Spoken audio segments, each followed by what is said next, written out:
मुक्स पाठ्यक्रम में आप सभी का हार्दिक स्वागत एवं अभिनंदन। प्राचीन न्याय से आधार अर्थात प्राचीन न्याय के आधार इस मुक्स पाठ्यक्रम के अंतर्गत आज हम सृष्टि एवं संहार इन विषयों पर कुछ चर्चा करेंगे। पूर्व पाठ्यक्रम में हमने सृष्टि एवं संहार के संदर्भ में कुछ तत्वों का हमने विचार किया, जिसमें यह बताया द्रव्यम गुणस तथा कर्म सामान्यम सविशेषकम समवायस तथा भाव पदार्थ सप्तकीर्तिता। वैशेषिक प्रस्थान में जो 7 पदार्थ हैं, उन 7 पदार्थों में जो प्रथम पदार्थ द्रव्य है, उस द्रव्य के क्या लक्षण एवं क्या स्वरूप हो सकते हैं, इसका विवेचन के प्रसंग में हमने पृथ्वी जल तेज वायु आकाश काल दिगात्म अनांशी इस प्रकार जो आचार्यों का द्रव्य के संदर्भ में 9 प्रकार का भेद प्रदर्शन किया गया है, उनमें भी कौन कौन नित्य द्रव्य हैं और कौन अनित्य द्रव्य हैं, उनमें भी कौन 5 तत्व हैं जो भूत पदार्थ के रूप में जाना जाता है, जो कि पृथ्वी जल तेज वायु आकाश, इनमें जो है भूतत्व है, क्योंकि वो बहिरींद्रिय ग्राह्य एवं विशेष गुण वाले हैं। एवं आकाश जो है वो नित्य पदार्थ है, वो विभू पदार्थ है, सर्वमूर्त द्रव्य संयोगी स्वरूप है, उनकी उत्पत्ति की कल्पना नहीं की जा सकती। अपितु पृथ्वी जल तेज वायु के जो कार्य रूप अनित्य स्तर है, उन स्तरों का कैसे उत्पत्ति होगी, इस संदर्भ में जो न्याय सूत्रकार ने व्यक्ताद व्यक्ता नाम प्रत्यक्ष प्रामाण्याद इस प्रकार जो सूत्र का निर्वचन किया है, उस निर्वचन को दर्शाते हुए हमने पृथ्वी जल तेज वायु के जो 2 भेद हैं, उन भेद का हमने विवेचन किया है।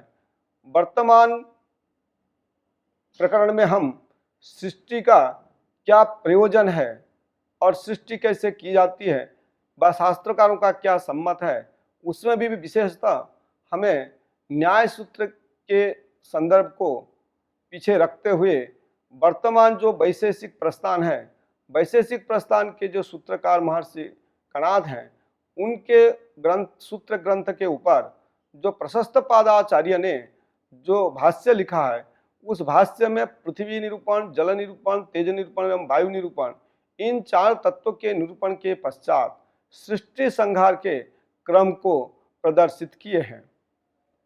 उसमें हमें देखना है कि सृष्टि क्यों किया जाता है, क्योंकि व्यक्ति के कर्म के अनुसार जो है प्रारब्ध बनता है, उन प्रारब्ध के अनुसार उनको फल भोग करना पड़ता है। तो फल भोग को प्राप्त करने के लिए व फल भोग का संपादन करने के लिए हमें शरीर की आवश्यकता पड़ती है, क्योंकि आत्मा तो नित्य है, वो चेतन पदार्थ है, उसकी तो उत्पत्ति नहीं होगी, किंतु हमें ज्ञानादि जो है शरीरावच्छेदन होता है। अतः उस भोग को कैसे प्राप्त किया जा सकता है, उसके लिए महेश्वर भगवान शंकर जो है शिक्षा माने सर्जन करने की जब इच्छा करते हैं, तब उस समय उन्होंने पहले आकाश आदि तत्वों में पहले तेजस तत्व की उत्पत्ति की कल्पना करते हैं, ऐसा कहना संगत नहीं है। फिर भी वहाँ पहले वायु तत्व की ही उत्पत्ति की कल्पना की गई है। उनका यह कहना है कि जिस समय भगवान की सृष्टि करने की इच्छा होती है, तो परमाणु में ही वो क्रिया कराते हैं। तो कैसी परमाणु में क्रिया होगी, तो वहाँ पर वो लिखते हैं पहले क्या होता है, वायु के परमाणु में क्रिया होती है। तो वायु के परमाणु में क्रिया होने के पश्चात जानाति इच्छति जतते, अर्थात नित्य ज्ञानवान, नित्य इच्छावान एवं नित्य कृतिमान जो है ईश्वर है। तो ईश्वर के शिशिका के बल से परमाणु में जब क्रिया होती है, तो दोनों वायु के परमाणु संयोग होने पर देणु की उत्पत्ति होती है। उसी प्रकार देणुकादि क्रम में पिंड की उत्पन्न होने पर वह जो है आकाश आदि मंडल में वो दोधूयमान रहता है, अर्थात वह जो है वहाँ पर आकाश आदि मंडल में अवस्थित रहता है। इसी प्रकार उन्होंने वायु की उत्पत्ति का क्रम प्रदर्शित किया है। उसके पश्चात उन्होंने जलोत्पत्ति के क्रम में यह लिखा है, जब वायु की उत्पत्ति हो चुकी है, उस वायु के साथ जब जलीय परमाणु के साथ संयोग होता है, फिर जलीय परमाणु के संयोग होने पर जलीय परमाणु में क्रिया, फिर जलीय परमाणु द्वय का संयोग, परमाणु द्वय के संयोग होने पर देणुक, इसी क्रम में त्रसरेणु इत्यादि क्रम से जल तत्व की उत्पत्ति की प्रदर्शित किया गया। वह जल तत्व जो है वो वायुमंडल में जो है पप्लुयमान रहता है, अर्थात वेग से, गति से वो विद्यमान रहता है।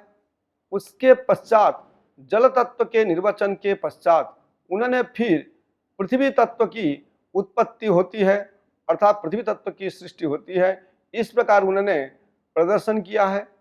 इसका मतलब प्रथम काल में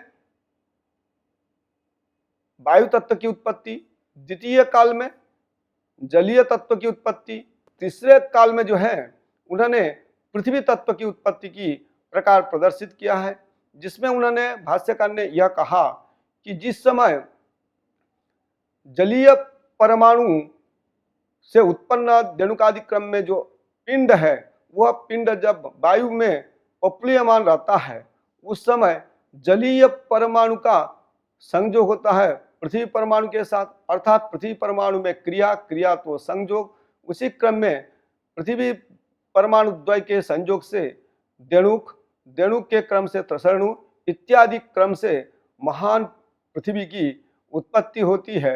वह भी वायुमंडल में स्थिर होकर विद्यमान रहता है। उसके पश्चात आते हैं तेज के उत्पत्ति का क्रम।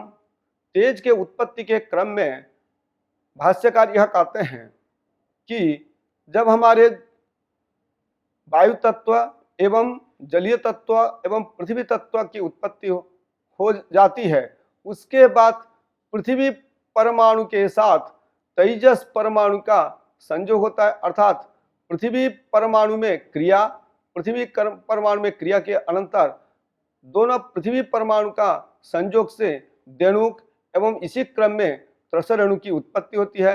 उसी क्रम में फिर महान तेज राशि की उत्पत्ति होती है। वह जो है वायुमंडल में वह देदीप्यमान अर्थात प्रज्वलित होकर विद्यमान रहता है। इसी क्रम में तेज उत्पत्ति क्रम का उन्होंने प्रदर्शन किया है। इसे यह सिद्ध होता है, नैयायिक हो या वैशेषिक हो, द्रव्यारंभ चतुर्षु स्यात् अथाकाश शरीरिणाम अव्याप्य वृत्ति क्षणिको विशेष गुणयिष्यते।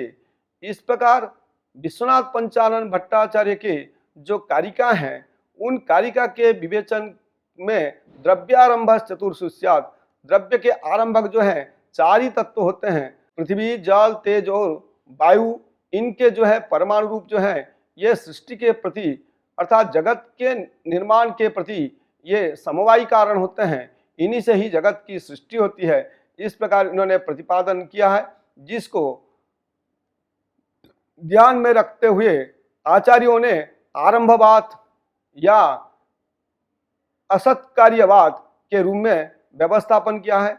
इनका यह कहना है, कार्य जो है पूर्व में कारण में नहीं रहता है, अपितु कारण सामग्री के समवधान होने पर एक नवीन तत्व की उत्पत्ति होती है, वही हमारा असत्कार्यवाद है। और उस असत्कार्यवाद का प्रारंभ जो है परमाणु से होता है, अतः परमाणु से जगत की सृष्टि होने के कारण इसी को हम आरंभवाद के रूप में भी स्वीकार करते हैं।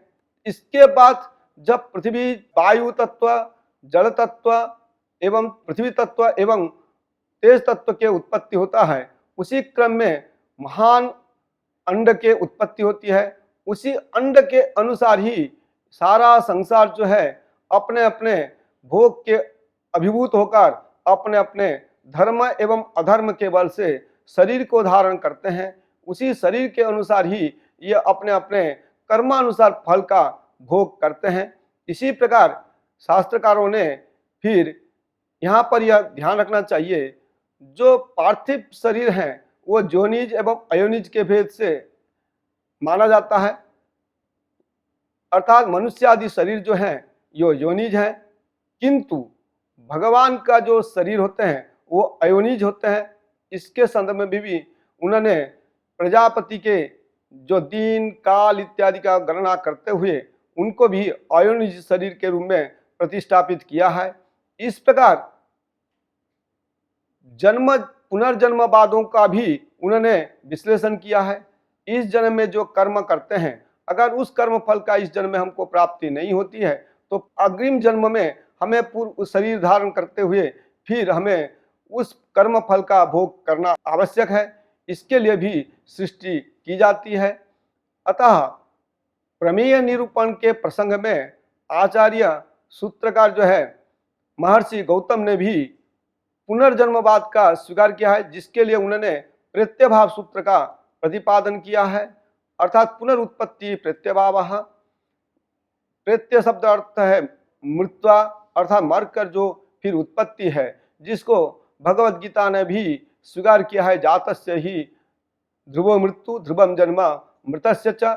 इस प्रकार प्रथमा काल में जो है परमाणु से ही वायु की उत्पत्ति, पुनः परमाणुद्वय के संयोग से पुनः धेनुकादि क्रम से जल की उत्पत्ति, पुनः पार्थिव परमाणु से पृथ्वी की उत्पत्ति एवं तेजस परमाणु से तेज तत्व की उत्पत्ति होती है। इस प्रकार चार प्रकार तत्वों से ही यह जगत की उत्पत्ति होती है। इस प्रकार जो प्रशस्त पादाचार्य ने अपने भाष्य में जैसा प्रतिपादन किया है उसका किंचित यहाँ पर उपस्थापित करते हुए अपने वाणी को विराम देते हैं। धन्यवाद। नमो नमः।